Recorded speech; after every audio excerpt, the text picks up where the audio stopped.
Olá, tudo bem? Muito obrigado pela audiência. Estamos com mais um Baú de Votu. E hoje a nossa convidada é a Valéria Foz, uma pessoa que tem a família tem uma história em Votuporanga e ela vai contar um pouco pra gente.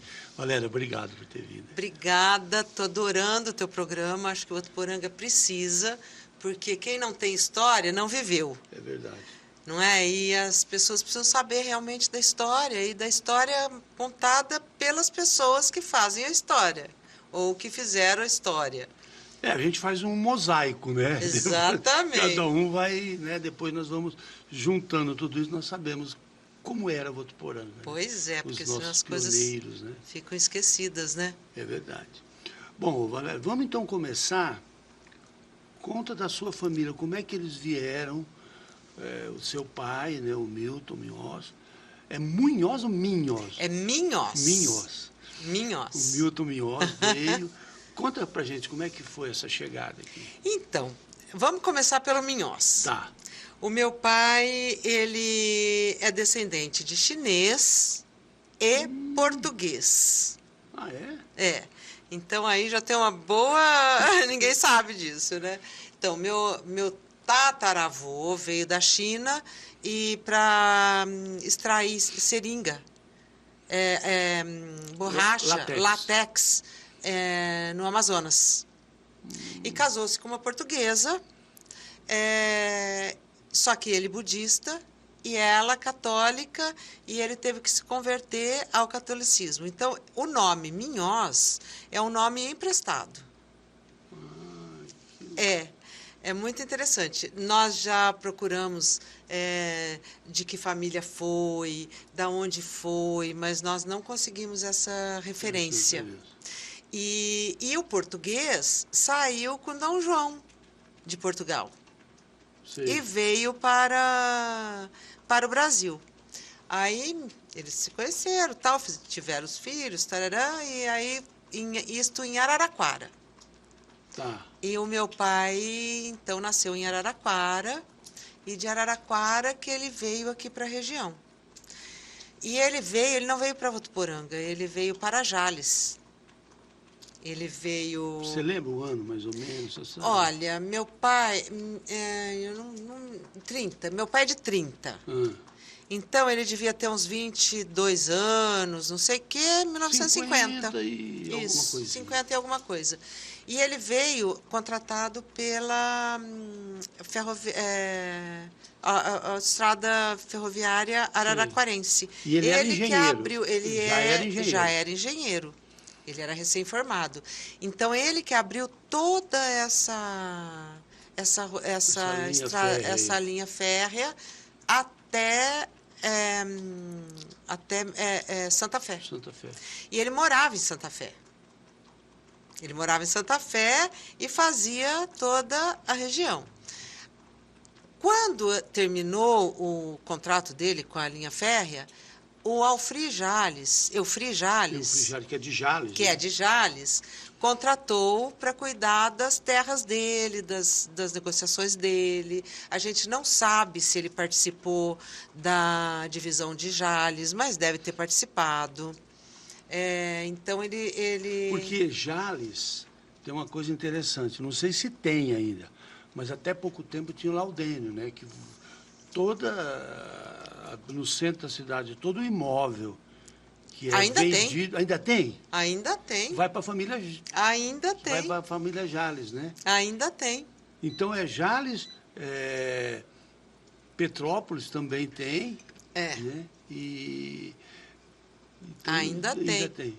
Então, meu pai foi contratado por ele, que ele fazia toda a negociação deles e também abriu um escritório particular, que ele fazia as topografias, as fazendas, as divisões e tal. Então, teu pai ele tinha uma ação muito grande na área rural. Sempre na área rural. Sempre na área rural. Sempre na área rural. Depois ele conheceu minha mãe, que a minha mãe é de família italiana. Lá em Santa Fé? Não, aqui. Aqui. O meu avô, o Pasqualino Pedrazoli, tem uma rua com o nome dele. Tem. Lá no Santa Paula tem uma rua com o nome dele. O meu avô e a família, que eles eram em 16 irmãos, mas não estavam todos aqui, não. Acho que estavam 4 irmãos. Eles tinham uma beneficiadora de arroz. De arroz. E minha mãe morava atrás da beneficiadora quando ele veio numa festa, que parece-me que foi Veio cantar. Na casa do Wilson. Olha. Convidada, foi o aniversário da Maria Cláudia, a irmã do Wilson. Olha como são as coisas. E ele conheceu a minha mãe e aí ele mudou-se para cá. Aí ele mudou-se, ele morava no mesmo hotel que o pai do Wilson, ficaram muito amigos. E minha mãe casou com 19 anos. Ele devia ter, acho que eram 3 ou 4 anos mais... Não, 8 anos mais velho que minha mãe. Sim. Então, ele casou com 27 anos. Foi quando ele veio para Votuporanga. Aí, ele deixou o Eufri e veio para cá abrir um escritório de topografia aqui. Então, aí ele chegou em Votuporanga. E o outro lado da família da tua mãe, eles vieram da onde? Eles vieram... Minha mãe nasceu em Sabino. Uma parte está em Catanduva. Eu não sei eu não sei essa origem assim de onde sei. Eles vieram, mas eles vieram de Pó, como é que chama? Daqui a pouco eu vou lembrar. Não sei o que, de Pó, na Itália, que é a Itália do Norte. Sim. E vieram para cá e então ficou português com chinês e italiano. E o seu avô já veio para cá mexer com comércio? Meu avô mexia com fazenda e com comércio. Fazenda e comércio. Porque naquela época tinha muita máquina de arroz, né? Era um comércio mais ou menos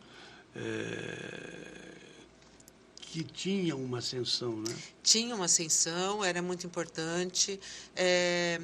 Eu acho que na mesma época, se eu não me engano, veio o dono do Eldorado, nossa, os nomes vão me fugindo, mas eu vou lembrando. Veríssimo. O Veríssimo, que toda aquela parte ali em frente ao Dearo, tem o Dearo. Sim. Em frente ao Dearo, todo aquele quarteirão era do Veríssimo. Que era uma distribuidora de alimentos e tal. E a beneficiadora era do lado ali onde é a Dearo. Sei. A Dearo. Aí tinha o Arlindo Blaia, que teve concessionária há muito tempo, o Hugo Pedrazoli.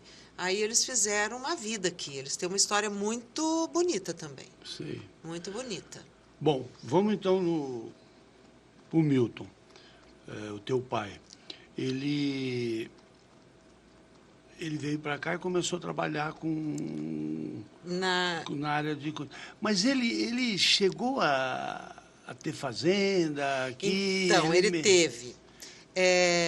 Inclusive, um dos pagamentos do Eufri foi numa fazenda em Jales, que ele acabou vendendo lá e comprando uma fazenda aqui, perto de Álvares Florence. Sim. Era uma fazenda maravilhosa. E nesta fazenda começou a vida de pecuarista dele. Então lá, meu pai foi sempre muito para frente e muito ousado. Ele buscava sempre o novo, ele queria as coisas novas. Foi ele que começou com o bicho da seda, não foi? Foi, ele começou várias coisas, você vai ver. Aí, nesta fazenda, perto de Álvares Florence, ele trouxe o gado vermelho e branco. Ele fazia parte do sindicato rural, fazia parte da cooperativa, junto com o Dr. Juvenal Lopes. E ele trouxe o gado vermelho e branco, como pioneiro. Sim. Aí, a gente lembra, né? 1000 palestras e viaja para cá, vai entender do gado, não sei o que lá, não sei o que lá. Aí ele montou um laticínio na fazenda. A fazenda, porque esse gado era um gado leiteiro. É um gado leiteiro, PO, Sei. Um gado de altíssima qualidade. Rendimento. Então, e lá ele montou um laticínio. E então fazia queijo, fazia leite, a minha mãe sempre por trás, eu lembro da minha mãe embalando os pacotinhos de manteiga, fazia um creme de leite que, nunca mais eu comi igual. Então, lá ele fez uma grande produção leiteira. Depois ele mudou para o gado preto e branco. Porque o gado vermelho, ele era mais sensível que o preto e branco. Então, ele mudou, trouxe o gado preto e branco. Porque o gado vermelho, não sei se é esse ou não, mas teve problema de adaptação por causa do clima, né? Exatamente. Porque era um gado de origem de clima frio. E o preto e branco já era mais tropical. Exatamente. Sim. Então, ele tinha as vacas maravilhosas. O meu pai ganhou como o melhor produtor de gado leiteiro do estado. Ele fez a primeira exposição de gado de Votuporanga. Ah, é? Então, minha mãe até me falou onde foi, no centro comunitário. Sim. A primeira exposição foi lá. E ele que fez, porque ele fazia parte da cooperativa, então, e ele, aí ele trouxe gado do estado inteiro, foi uma maravilha. Aí ele trouxe também o carneiro. Aí ele foi para a Argentina, estudou carneiro, não sei o quê, trouxe o carneiro, um monte de gente começou criar carneiro. O Juvenal Lopes criou também, né? Criou por causa dele, porque era ele, o Juvenal era o presidente da cooperativa, que seria meu pai. Aí não sei se foi política, eu não estava lá para ver, foi o Juvenal. E ele e o Juvenal sempre juntos. Então, ele foi para a Argentina, trouxe o carneiro, e muita gente criou carneiro. E tirava lã, a gente adorava, porque na hora tinha da tosquia, tudo era festa, né? Era uma festa. Mas a fazenda dele foi premiada, o gado dele foi sempre premiado. Eu tenho taças e taças e taças de... Quer dizer, o teu pai, ele nunca quis fazer o que todo comum. Mundo fazia, o comum. Ele nunca gostou do comum. Ele nunca gostou do comum. E ele sempre estava além. Hoje em dia, eu vejo, assim, eu fico imaginando meu pai hoje em dia, com inteligência artificial, com não sei o quê, porque tudo ele era pioneiro. Sabe, as coisas vinham através dele, e ele ia, estudava, e trazia, e fazia palestra, e trazia gente de fora, importava gente, e vinha gente da Argentina. Então, quer dizer, o teu pai, ele estudava mesmo, ele não fazia as coisas na prática, não? Não, meu pai estudava muito. Eu tenho um filho que é igual a ele. Muito. Tudo que ele fazia era assim, muito baseado, com muito estudo. Ele ia para os lugares, ele realmente fazia pesquisa de campo. A inseminação ele que trouxe. Junto o Dr. Carvalho. Sim. Também fazia parte. O Menechele era o veterinário da fazenda. Então, eles que trouxeram inseminação artificial, eles que trouxeram o gado PO, eles que trouxeram o carneiro. E eu sempre estava junto com ele. Agora, Valéria, como é que funcionava? Por exemplo, teu pai trazia carneiro, foi lá e buscou o carneiro. E ele chamava produtores para também criar, e ele vendia, as matrizes... Ele trazia. O meu pai sempre foi visionário. E ele tinha um amor por Votuporanga, que se as pessoas imaginassem o amor que ele tinha por Votuporanga, era um absurdo. Então, ele trazia, na verdade, para ele, mas sozinho... É mais Ninguém difícil. faz verão. É mais difícil. Né? Então, ele fazia palestra, ele trazia gente para palestrar, para incentivar. Olha, é um bom negócio. E realmente era um bom negócio na época. Tudo tem uma hora de entrar e tudo tem a hora de sair. Sim. Agora, paralelamente, ele trabalhava como agrimensor. Como agrimensor. Eu até trouxe umas cadernetas dele como agrimensor. Eu sou arquiteta. E eu sou formada há 30 e poucos anos. Na minha época não tinha computador. Imagina na época do meu pai. Imagina na época do meu pai. Então, até hoje eu aponto meus lápis assim, como ele apontava, era aquela ponta fininha, perfeita. E eu trouxe, olha, umas cadernetas dele. Essa é mais recente, essa é de 80, essa é de 1955. Mas o que tem nessas cadernetas? Então, tem a história de tudo. E esta de 75. Então, se você... eu tenho uma pilha delas. Então, você começa a ver aqui, em 1955... Ele era organizado assim? Nossa! Absurdamente. Absurdamente organizado. Aqui, Fazenda São José, proprietário Pasqualino Pedrazoli. Peguei por acaso, hein? Sei. Pasqualino Pedrazoli, Hugo Pedrazoli e Milton Minhoz, em Andeara. Então, se você pega essa caderneta, você vai vendo, precisa entender um pouquinho de desenho também, né? Então, a fazenda, as plantações que tinham na época, os rios, os riachos, toda a topografia da época. Para ele era fácil, né? Ele era agrimensor. Era o que ele fazia, né? Era o que ele fazia. Mas aqui tem a história. Você pega fazendas... Olha, aqui gente, eu juro que eu peguei por acaso, mas aqui era dele. Vamos ver essa daqui. Que fazenda era essa? Uma letra que é um absurdo. Divisão do espólio de não sei o que da Cruz. Quer dizer, isso aqui era um cliente dele. Era um cliente dele. Aí você vai pegando... não sei o que, Pizarro, eu lembro desse nome do Dr. Pizarro, não sei o que. Aí você vai pegando as divisões e você vai vendo as seções de terra que tinha aqui durante todo esse tempo. Essas cadernetas, elas contam a vida a história. Da agricultura, né? Do terreno. Ela conta a história. Então, é uma curiosidade, mas olha esse trabalho é uma obra de arte. É uma obra de arte. Aí você vem aqui para 86, Fazenda Mesiara e Mediano. Essa pessoa eu não conheço. Mas, então, ele dividia...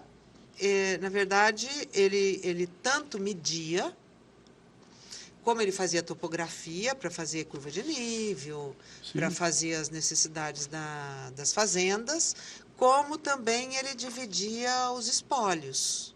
Tá. Que aí era uma grande, sempre guerra, né? Com certeza, sempre foi, sempre será. Sempre guerra. Agora, Valéria, quando ele entrou na pecuária e tal, ele abandonou um pouco a agricultura ou ele fazia as duas coisas? Não, ele sempre fez tudo. Tudo. Ele fazia pecuária junto, ele trazia alguma coisa de agricultura. Nessa fazenda de Andeara, era mais agropecuária. Aí eu lembro, ele fez lago, fez curva de... A fazenda era linda. Quem comprou essa fazenda foi o Dr. Alberto Peciotto. Sim. Depois. Agora, Valéria, caiu a ficha para mim. Porque você disse que a família dele tem lá para trás uma origem chinesa. Sim. Foi por isso que ele foi mexer com o bicho da seda? Não, porque o bicho da seda não é chinês, ele é japonês. É japonês, Ele não tem nada com chinês. Mas China também, não tem? A rota da seda, não sei o que e tal. Mas não tem nada... mas é daquela região lá. Não tem conexão nenhuma. Como é que ele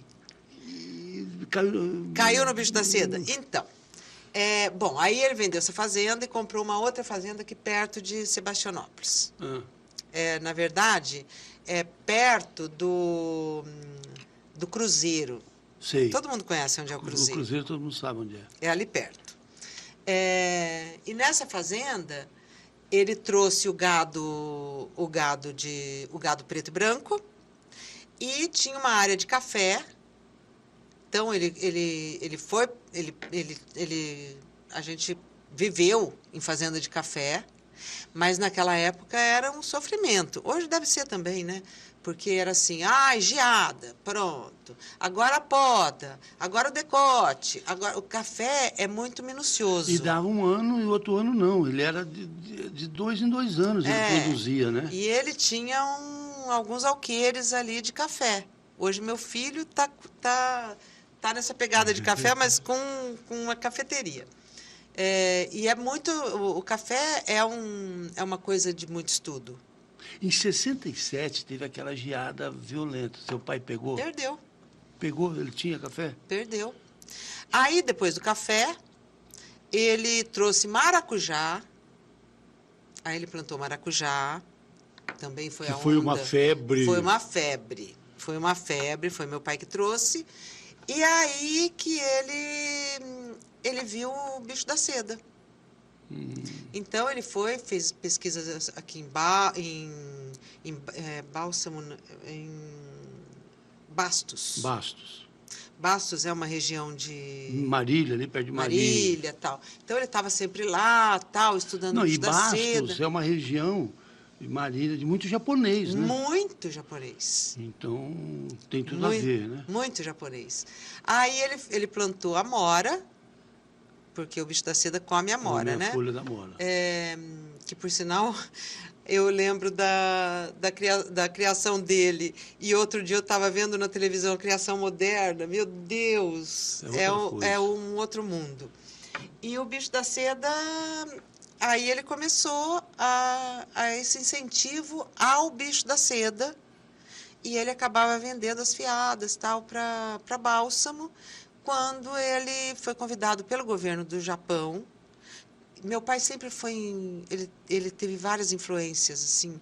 Ele muito comunicativo, cantor. Eu adorava cantar. Então, ele foi convidado e ficou 6 meses no Japão para aprender essa técnica. Enquanto isso, a fazenda aqui continuava produzindo, minha mãe à frente. Agora, Valéria, aqui em Votuporanga, teve uma colônia japonesa muito forte. Os japoneses entraram também nesse projeto com o teu pai, será? Não muitos. Não. Não muitos. Eu não sei te dizer quem entrou nesse projeto com meu pai. Não, porque teve até um japonês que foi para o Japão. Mas não foi com ele. Não foi com ele, porque quando eles montaram a Sedafil. A Sedafil. Para se produzir. Exatamente. Né? Aí meu pai montou a Sedafil. Sim. E exportava para o Japão. Sim. Então, para Votuporanga era uma glória, né? Porque sair de Votuporanga seda exportando para o Japão... Então, teve aqui no nosso programa, lá no começo, o Celso Hawthorne. Que o Celso Hawthorne veio para Votuporanga por causa do bicho da seda, como engenheiro agrônomo. Porque aqui tinha bastante, mas não tinha um engenheiro agrônomo na Casa da Agricultura. Então, o Celso veio para cá. Deve ter sido meu pai que deve ter trazido, porque o meu pai que trazia essas conexões. Sei. Então, ele ia atrás do engenheiro, ele ia atrás do não sei o quê. Minha casa vivia cheio de japonês, porque vinha japonês do Japão, vinha japonês de bálsamo, tinha a Abratac. Abratac. Que ele fazia parte. Depois tinha a Fashion Week, que é a de moda, que tem até hoje, tal, que ele participava com a seda.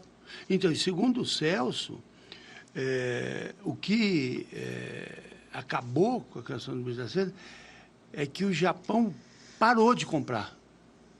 O Japão falou, não compra por causa de guerra, petróleo, enfim. O Japão... Aí ficou... Morreu. Não tinha para quem vender, né? Porque era só o Japão aqui. Era o Japão. Porque o Japão, ele importava 100%, né? Era toda a fiada produzida aqui ia direto para o Japão. Então, foi uma... Você vê que ele era o dinamismo dele, porque eu falo, tudo tem uma hora de entrar e uma hora de sair. E na agricultura é mais ou menos isso. Sim. Não é? Você tem a hora de entrar, tá? Mas você tem a hora de sair também. Não, o café aqui é isso. O café, no início, a terra tinha era uma terra muito fértil, né? Porque era mato, você derrubava, tinha... Porque a altitude de Votuporanga não é boa para café. Não é. Né? Então, mas a terra era muito fértil, né? Então produzia. A hora que começou a acabar isso, acabou. Você não planta mais café. Então é hora de sair, né? É hora de sair. É hora de sair. E ele era rápido em sair. É, né? É.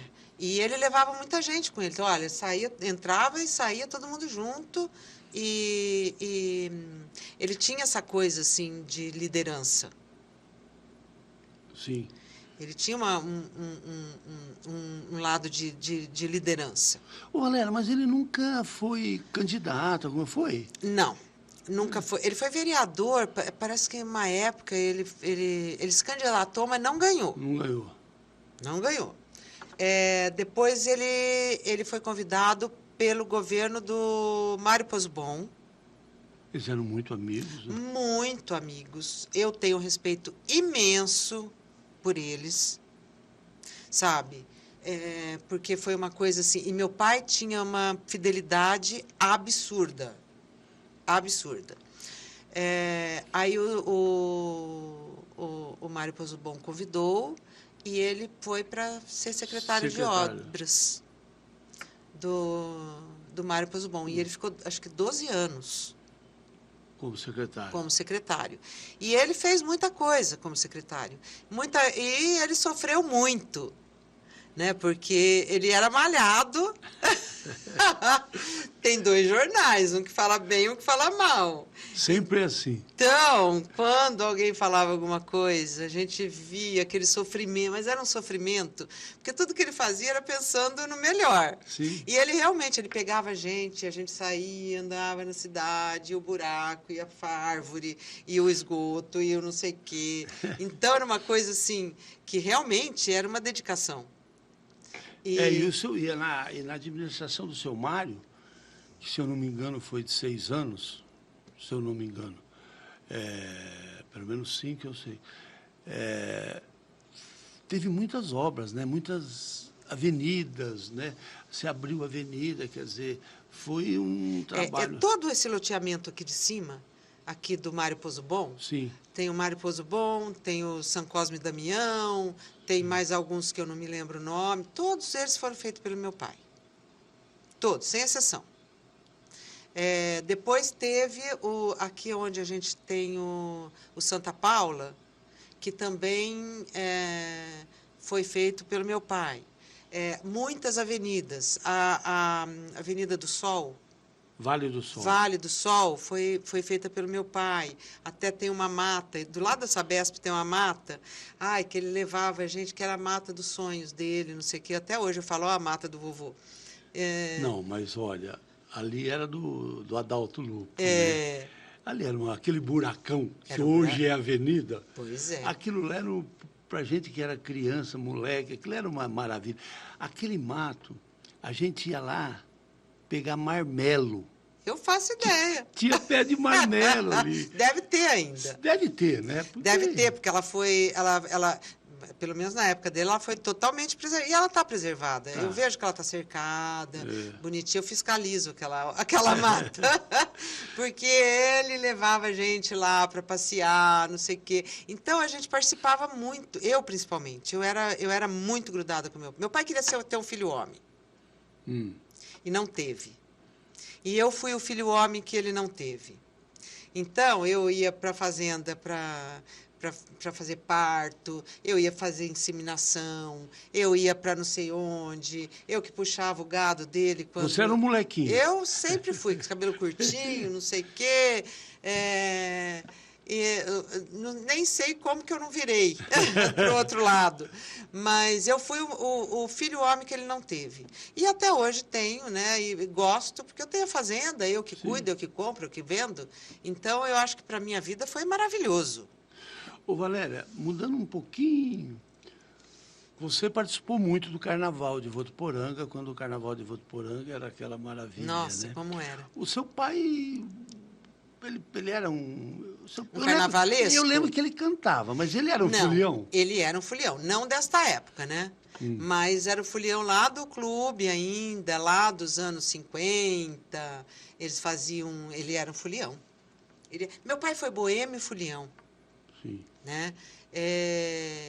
Ele cantava, ele adorava agregar, ele adorava música. Ele chegava tarde e ele tinha o cantinho dele, sabe meu cantinho violão? Sei. Então, ele tinha o cantinho lá, eu lembro que ele levava amendoim, tremoço, uma cerveja, e lá ele cantava sozinho. Mas ele tocava? Tocava. Tocava bem? Eu ia até te trazer um CD, mas eu ele não gravou tinha o CD, aqui. eu lembro. Ele tocava, ele só não compunha. Sim. Eu nunca vi uma composição assim, feita por ele. Mas, talvez até tenha. Mas ele, toda a tarde, a nossa vida foi em volta da música. E MPB... Ele assobiava, ele andava assobiando. Os meus filhos andam assobiando. Tem coisa que pega, né? Pega. Apesar deles não terem assim, ter tido uma vivência muito junto, eles andam assobiando. Então, a música foi muito presente na nossa vida. Ele foi um folião, sim, mas do clube. Sim.